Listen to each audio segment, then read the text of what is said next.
And the big part after the cast is made is kind of the line control. Because sometimes all you're looking for is just a little hesitation in that sighter. Yeah.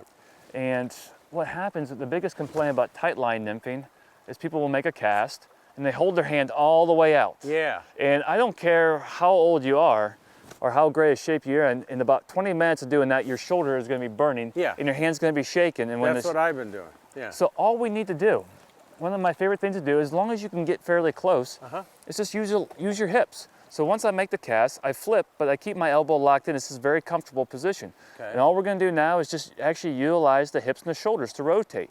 So I'm using the larger muscle to lead the flies while my hand is in a comfortable position. Okay. And what you'll see So here, your rod tip is going to be cocked up. cocked up, and all I'm doing now is just rotate, but you can see how smooth and controlled that sighter is during the presentation. Yep. And any hesitation on that sighter, I know, is the reason I set the hook. Okay. One of the fine points I didn't catch on to right away is that in order to stay in tight control of the flies at all times, you need to lead the downstream progress of the flies with your rod tip. Otherwise, you'll develop slack and won't detect strikes. I mean, start low. You're starting way too high. Low, pitch it up. There you go. Now you need to strip in the line, quick strip, and I'll lead. Just like lead, quick downstream reach. There you go. Oh, okay.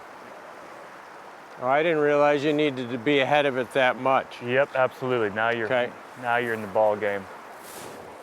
And in deep water, you need to develop some slack first. So at times, a lower rod tip earlier in the drift can help. But George, what am I doing wrong here? It just doesn't feel right. So It doesn't feel like I'm always getting down and... the one thing I would just change, it's nothing wrong, but we just need to switch based on the conditions. You see how when you're making the cast, you're immediately pulling back on the rod tip. Yep. You're engaged, you're creating tension. We got deep water, dirty water, fish are on the bottom, so we need basically a sacrificial period of time to get our flies down a little sooner up there rather than here. Okay. So when you cast, don't immediately lift up with the rod tip, but instead just make the cast, but then just point the rod tip towards the sighter and actually hold the rod tip and draw in the line with the line hand. You'll let that sighter drop a little bit, and then you can engage with the rod tip moving downstream. Okay, so... Point, draw in a little bit of line, now elevate. Now we're ticking bottom a little sooner, a little higher up, and we have control from the very start to the bottom. So... Draw in line. Good, now you can elevate. Now see how we're hitting bottom so much earlier?